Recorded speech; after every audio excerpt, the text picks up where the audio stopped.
The Anxious Generation: How the Great Rewiring of Childhood is Causing an Epidemic of Mental Illness. By Jonathan Haidt, author.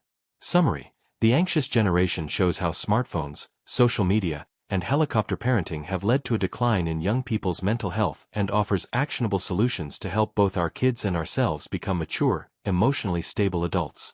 One October afternoon in 2006, the 13-year-old Megan Meier hanged herself with a belt in her bedroom closet. Why? Megan had spent too much time on MySpace, and the mother of a classmate had been cyberbullying her under a fake profile. I wish Megan Meier's story was a tragic one-off.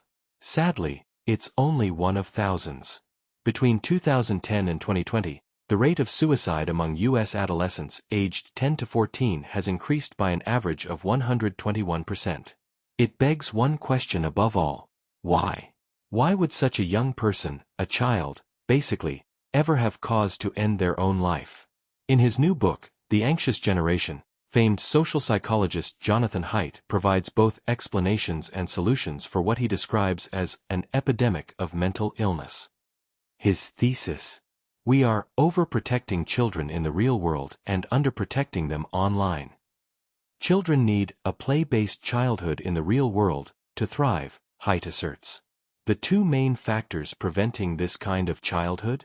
Smartphones and fearful parenting. Here are 3 lessons to show you why mental health is down across the globe, and what we can do to improve it for everyone. There are 4 foundational harms that threaten the mental health of our children. With 4 foundational reforms, we can undo much of the suffering technology and overprotection cause for our kids. You can use 6 spiritual practices to improve both your own and your kids' mental health. Let's dig in.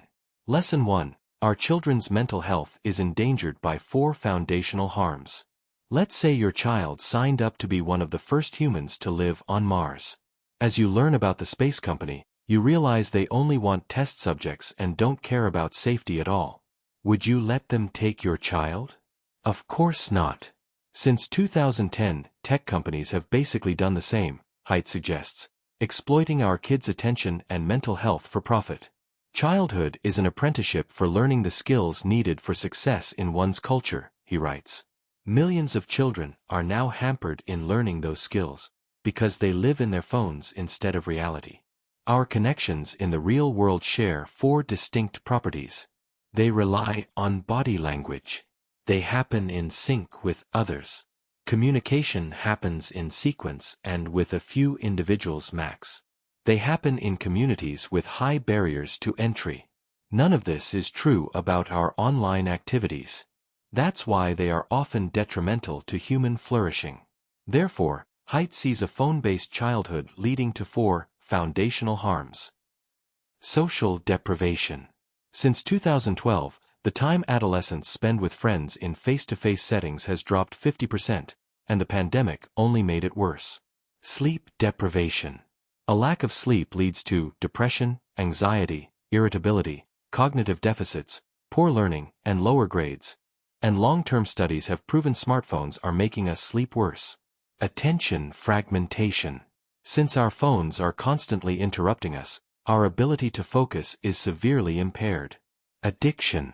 Many kids are using their phones like dopamine slot machines, always in search of the next hit, and big tech has designed their apps to encourage this behavior.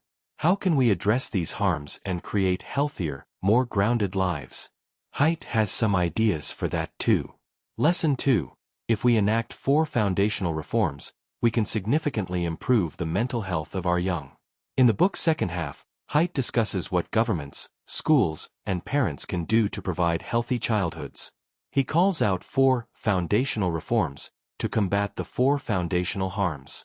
No smartphones before high school. We should give our kids basic, text and call only phones until they are 14 years old. No social media before 16. When preteens are subjected to endless algorithmically chosen content and comparisons with influencers, it can damage their self-worth permanently. Phone-free schools. More than just disallowing phones during class, schools should force kids to lock them away altogether. That is the only way to free up their attention for each other and for their teachers, Haidt writes. Far more unsupervised play and childhood independence. Let your kids learn to develop social skills, overcome anxiety, and become self-governing young adults, naturally, Haidt suggests. Give them room to try, fail, and learn from it. Laws and education must change, but those are slow to evolve. Thankfully, we largely control 3 of the 4 reforms. Remove phones and the internet, and bring back free roaming and play. Just as the immune system must be exposed to germs, and trees must be exposed to wind, children require exposure to setbacks, failures, shocks, and stumbles in order to develop strength and self-reliance, Haidt writes. Let's make sure they get it while always having a safe haven to return to, and our young ones will become mature adults.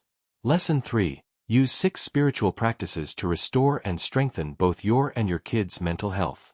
Haidt also offers 6 spiritual practices we can use, even as adults, to lift ourselves out of the smartphone swamp. When people see morally beautiful actions, they feel elevated on a vertical dimension that can be labeled divinity, he writes. Here are 6 practices that lead to more such beautiful actions.